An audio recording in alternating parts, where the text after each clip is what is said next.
సార్లే ఈ 2 మైకులు చెప్పినా కూడా అడగచ్చు, ఇబ్బంది ఏం లేదు. సరేలే. చెప్పు స్వామి. అమ్మవారు వచ్చి కోట చౌడేశ్వరి దేవి, కోటలో వెలిసిందని కోట చౌడేశ్వరి అని పిలుస్తారు. ఈ అమ్మ 7 గ్రామాల గ్రామ దేవతగా పిలుస్తారు అనమాట. 7 పాల్యాలు అనమాట. ఆ 7 గ్రామాలు ఏదంటే సోంపాల్యము, చౌడు సముద్రము, నెక్స్ట్ పాతము మలకల చెరువు గ్రామము, చిన్న మళ్ళా ఎగువ అన్నగారపల్లి ఉంది కదా అది, మన గుండ్లపల్లి గ్రామము. ఇట్లా 7 గ్రామాల గ్రామ దేవతగా అమ్మవారిని పిలుస్తారు అనమాట. 7 గ్రామాలు కలిస్తేనే అమ్మవారి తిరణాలు జరుగుతుంది. 7 గ్రామాలు అది లిమిట్ లేదు. 1926లో జరిగింది. మాకు 50 ఏళ్ళలో జరిగింది. 1950లో జరిగింది. మాకు బుద్ధి రానంగా తెలిసి 2005లో జరిగింది. 2012లో జరిగింది. ఇంక అమ్మవారు ఎప్పుడు జరిపించుకుంటారో అమ్మవారి అదే మనకు తెలియదు. నెక్స్ట్ ఎప్పుడు జరుగుతుంది అనేది. ఇది 7 రోజులు తిరణాలు, 7 రోజులు జరుగుతాయి. ఖర్చు ఘనంగా జరుగుతాయి. ఖర్చు ఎక్కువ బిరిబిరి చేయరు. ఇది ఈ అమ్మవారి విశిష్టత ఏమంటే మెయిన్ ఇది చోళరాజుల్లో 10-11 శతాబ్దం నాటిది అనమాట. ఆ టెంపుల్ వచ్చి విజయనగర కాలం నాటిది. అచ్యుత దేవరాయల కాలం నాటిది. ఇది చోళరాజులు అనమాట. దానికంటే సుమారు 500-600 సంవత్సరాల క్రితమే,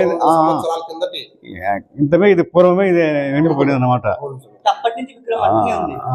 చెప్తా ఆ చెన్నకేశ్వర టెంపుల్ కు దీనికి అవినావ సంబంధం ఉంది. ఏమంటే ఉత్తరాఖండ్ హిందూ దేవాలయాలను పడగొట్టి మసీదులు నిర్మించే కాలంలో తురకదండ వచ్చి ఇక్కడంతా ధ్వంసం, అక్కడంతా రాళ్ళని ముక్కలు పోయినాయి కదా. ఇక్కడ ఆమె ఎర్రగా సాసులు చెన్నమ్మ, ఆమె కోటమ్మ, ఆమె సంగటి ముద్ద చేస్తానండి. సంగటి ముద్ద చేస్తా వచ్చి తురకదండ పడింది అంటే ఆమె సంగటి ముద్దలో ఉండే ఆమె ముద్ద చేస్తా ఉంటే బంగారం అంతా సంగటి ముద్దలో పెట్టేసి కత్తి చేతబూని అందరినీ కోటమ్మ కొండకు తరిమింది అనమాట. కత్తి కడిగింది అనమాట. అప్పుడు కత్తి కడిగిన బండ అంటారు, కనపడుతుంది మాకు అక్కడ ఈజీగా చూసింటారు. అటు నుంచి 2 ఏర్లే పారినట్లు మనకు రక్తపు చారలు కనపడుతుంది. దగ్గరే కొండ కిందే ఉంది. అదే తర్వాత భక్తులు పూజించుకొని పోతారు కదా, ఏం కోరికలతో వచ్చినా కూడా ఫలిస్తాయని చాలా మంది అన్నారు. కోరికలు అంటే అమ్మవారి ఇక్కడ అడిగేది ఒకటి ఉంది. మళ్ళీ ఇది తుమ్ము పూలతో అదే అనుకున్న కోరిక జరుగుతుందో జరగదా అనేది తుమ్ము పూల విశిష్టత. మొదటి పూజకే రావాలా. ఆ మొదటి పూజకి వచ్చి ఎవరు రాకనే వేకువజామునే 6 గంటలకే ఇక్కడ పూజ చేసి తుమ్ము పూలు ఆదివారము శుక్రవారము తుమ్ము పూలు తీసుకొని ఇక్కడ అమ్మవారికి వస్తే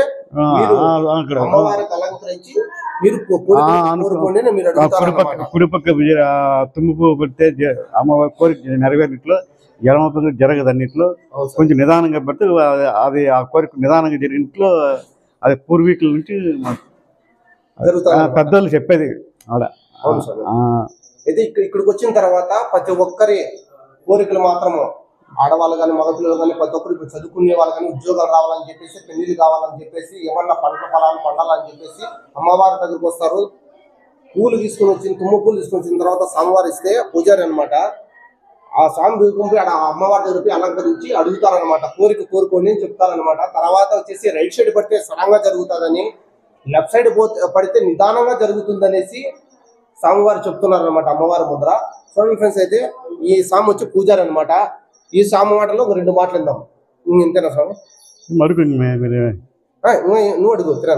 ఎన్ని సంవత్సరాలు ఒకసారి ఉత్సవాలు చెప్తారు? ఇయర్ ఒకసారి చెప్తారు? అదే ఇప్పుడు ఇన్ని సంవత్సరాలు ఏం లేదు. 7 గ్రామస్తులు 7 గ్రామాలు కలిస్తే ఏకమైతే అమ్మవారి ఉత్సవాలు జరుగుతాయి. మామూలుగా ఆనవాయితీగా దసరాకు, మహాశివరాత్రికి, బాతాల పున్నమికి 3 సంవత్సరానికి 3 మెరవణులు తీస్తారు. ఇప్పటికి నవరాత్రిలో మామూలుగా అఖండాలు మలిగిస్తాం. అక్కడ దాదాపు 30 అఖండాలతో మలిగించాము. ఇక్కడంతా బాగా అలంకరణ ఉంటుంది. నవరాత్రులు రేయిం బగులు కొండ ఎక్కకుండా అదే మనం దీపాలు వెలుగుతాయి. స్వామి, ఇప్పుడు ఈ టెంపుల్ డైలీ ఓపెన్ లోనే ఉంటుందా లేదా ఏ రోజు మాత్రం ఓపెన్ చేస్తారు గేట్, మెయిన్ గేట్? ఎందుకంటే ఎవరైనా భక్తులు ఈ వీడియో చూసిన తర్వాత ఎవరైనా భక్తులు ఈ గుడి దగ్గర రావాలనుకున్నప్పుడు పలానా రోజు అని చెప్పారు, ఆదివారము లేదా సోమవారం కానీ మంగళవారం కానీ. ఇక్కడ పూజారికి ఇప్పుడు ముగ్గురం ఉండాము. Okay sir. నేనైతే నా వంతు ప్రకారం నేను ఎప్పుడు ఉంటాను. అంటే ప్రతి ఒక్క రోజు ఓపెన్ లో ఉంటారు కానీ మనుషులు చేంజ్ అవుతారు. మనం చేసేటప్పుడు ఆదివారాలు నేనే శుక్రవారం ఆదివారం ఖచ్చితంగా ఉంటారు ఏ పూజారి అయినా. మిగతా రోజులు నేనైతే కంటిన్యూగా ఉంటాను. అది గుడి రాకపోని ఓపెన్లోనే ఉంటుంది. నా పేరు పూజారి ఆనంద్ కుమార్, నేను ఓపెన్లోనే పెట్టింటాను.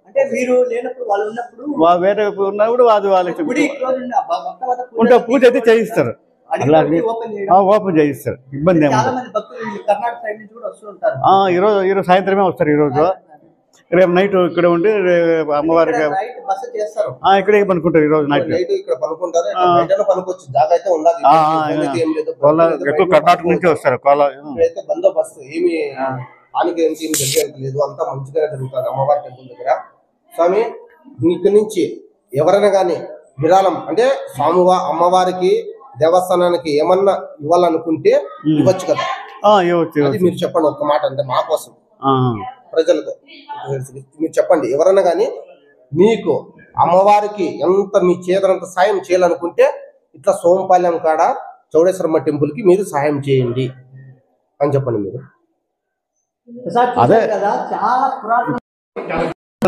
అభివృద్ధికి నోచుకోలేదు కాబట్టి చుట్టూ ఫినిషింగ్ ఎవరున్న వాళ్ళే సొంత ముందు చేపిస్తే మాకు చేతి విరాళం ఏ కొలిచినా మాకేం అవసరం లే, వాళ్ళే డైరెక్ట్ గా చేపిస్తే మేము దగ్గర ఉండి ఇట్లా చేయాలని మేము చెప్తాం. మేము డబ్బులు అయితే ముట్టుకోం. వాళ్ళే ఎవరైతే విరాళంగా ఇస్తారో వాళ్ళు మేము చెప్తాము ఇట్లా ఇట్లా చేయాలని. ఇప్పుడు ఆ బండ్లు పరిపించారు, వాళ్ళే దగ్గర 10 ఏళ్ళు వాళ్ళ దగ్గర నుండి పరిపించారు. అట్లా బాగా విరాళంగా అయితే మేము ముట్టుకోము.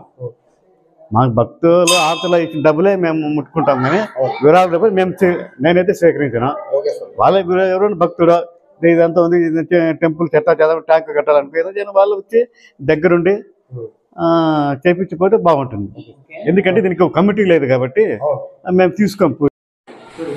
చూశారు కదా, చోళ రాజు పరిపాలించినప్పటి నుంచి మనకి అమ్మవారు మహిమ ఎలాంటిదంటే కన్నా మనం టెంపుల్ నిర్మాణం చూడొచ్చు. అమ్మవారి విగ్రహం అయితే ఇలాంటి విగ్రహం మనం ఎక్కడ చూసి లేదు ఇంతవరకు, మన ఛానల్లో కానీ మన మామ ఛానల్లో కానీ ఎక్కడ చూసి లేదు. అయితే కదా చౌడేశ్వరి మాత చూడండి లేచి వచ్చినట్టు మనకు కనపడుతూ ఉంటారనమాట. అంటే ఈమె చరిత్ర మొత్తం అంతా కూడా ఇక్కడ పూజారి మాటలు కూడా మనం విన్నాము. మీరేమన్నా సహాయం చేయాలంటే విరాళాలు ఇవ్వాలంటే వాళ్ళు ఒకటే కోరుతున్నారు, మీరు దగ్గరుండి చేపిస్తారా లేదా అమ్మవారికి ఇక్కడికి వచ్చి మొక్కుబడిగా చెల్లిస్తారా అనేది మన ఛానల్లో మొత్తం అడ్రస్ అంతా ఇస్తాము. మేము దీనికి విజ్ఞప్తి ఏంటంటే కదా, మీరు ఏమన్నా అమ్మవారికి విరాళాలు ఇవ్వాలంటే కదా ఇది ఒకసారి అమ్మవారిని చూడండి, చూసిన వెంటనే మీరు ఇక్కడికి వచ్చి అమ్మవారిని దర్శించుకొని నైట్ కూడా ఇక్కడ ప్రజలు చేయొచ్చు అని చెప్పారు.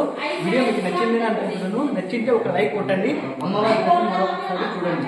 ప్లస్ అయితే నేనేం చెప్తానంటే మీరు ఎవరికైనా కానీ మీకు చేతనంత సహాయం ఈ గుడికి వచ్చి